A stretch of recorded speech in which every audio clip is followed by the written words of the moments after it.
Respetables estudiantes de la Universidad José Vasconcelos, sean bienvenidos a esta nueva videoclase donde abordaremos los temas referentes a la unidad Normas de Información Financiera y Regulación.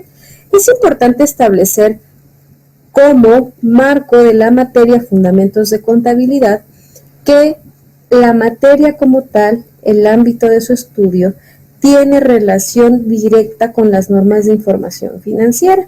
Estas son el marco regulatorio de las mismas sobre las cuales se llevarán a cabo las conductas que tienen que ver con el gremio contable.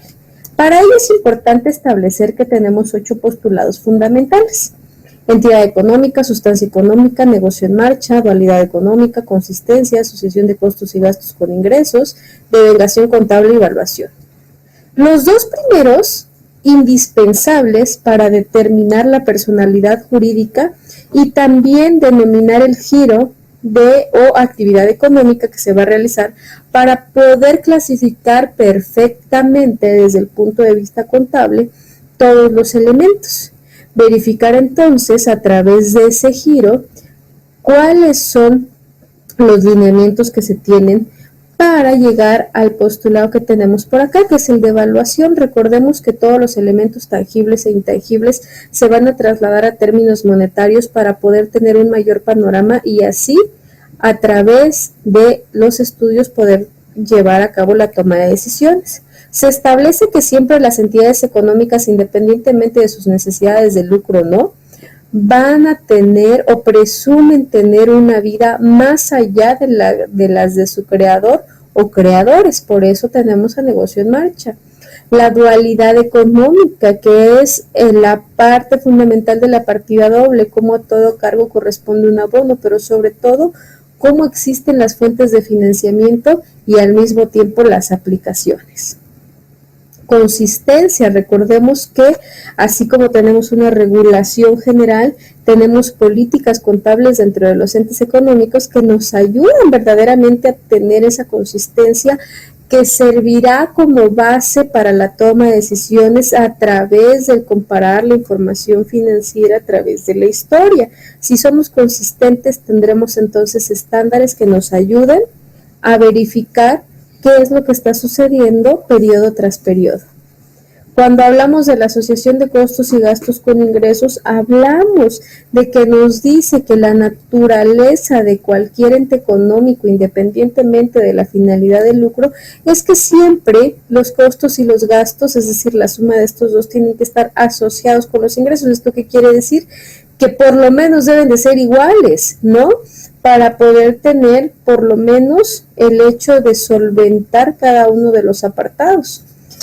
Claro, cuando hablamos de que estamos en un ente lucrativo, obviamente los ingresos deben de ser mayores. Y finalmente, la devengación contable. Reconocer que no siempre vamos a tener contraprestaciones, es decir, no siempre vamos a determinar que las transacciones se van a realizar en el mismo momento, no siempre vamos a realizar lo que ocurre. ¿Esto qué quiere decir? No siempre vamos a convertir de manera simultánea las mercancías o los servicios en dinero, porque acuérdense que hay elementos atemporales, lo que nosotros conocemos como los pagos a plazos.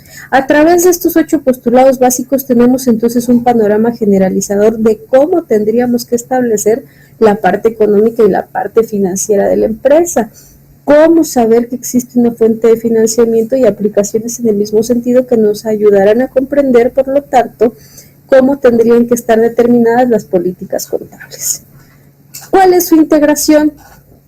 Tenemos 5 documentos básicos, los primeros divididos en 4 documentos más, que son los estados financieros, donde a partir de partidas y cantidades me muestran la situación económica y financiera de la empresa a lo largo de un periodo o a lo largo de una historia. Sus notas, que son textos aclaratorios, donde desde el punto de vista administrativo podemos comprender cuestiones que en los mismos estados financieros no podemos. Por ejemplo, el giro de la empresa. Si yo quisiera analizar a través, por ejemplo, de Bolsa Mexicana de Valores, pero no tengo notas, ¿qué pasaría? Simplemente no sabría en dónde estoy invirtiendo. Sí me daría buenos números, pero yo qué sé en dónde estoy invirtiendo. O sea, ¿Cuál es la actividad primordial?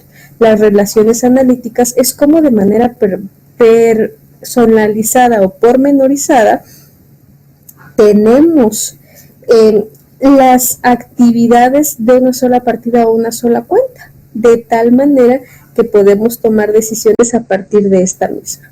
Las razones financieras, que no son más que fórmulas matemáticas que nos ayudan a medir 3 indicadores básicos: la rentabilidad, la liquidez y la solvencia. Y finalmente el dictamen, que es la opinión de un experto llamado auditor, que establece entonces cómo está la vida económica y financiera de la empresa, de tal manera que con la integración de todos estos nosotros tenemos un panorama más amplio para la toma de decisiones, recordando que la contabilidad tiene como fin primordial proveer de información útil para la toma de decisiones. Esto nos lleva directamente a que la contabilidad, en la técnica general, se divide en muchas ramas, pero la regulación financiera nos invita a establecer que tenemos 2 ramas fundamentales donde se basa la contabilidad financiera y la contabilidad administrativa. Estas no quiere decir que sean contabilidades aisladas, más bien quiere decir que la contabilidad muestra información útil dependiendo del usuario que la requiere, es decir, si es un usuario externo o es un usuario interno.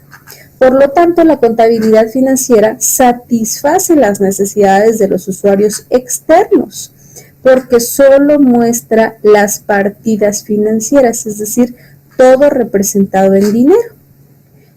Por lo tanto, generalmente lo que se integran son los estados financieros, porque a partir de esto se verifican en términos cuantificables cómo está la empresa, sin tener más información acerca desde el punto de vista administrativo, mientras que la contabilidad administrativa satisface las necesidades de información de los usuarios internos, es decir, dueño, socios, accionistas, colaboradores y demás que estén integrados a la misma.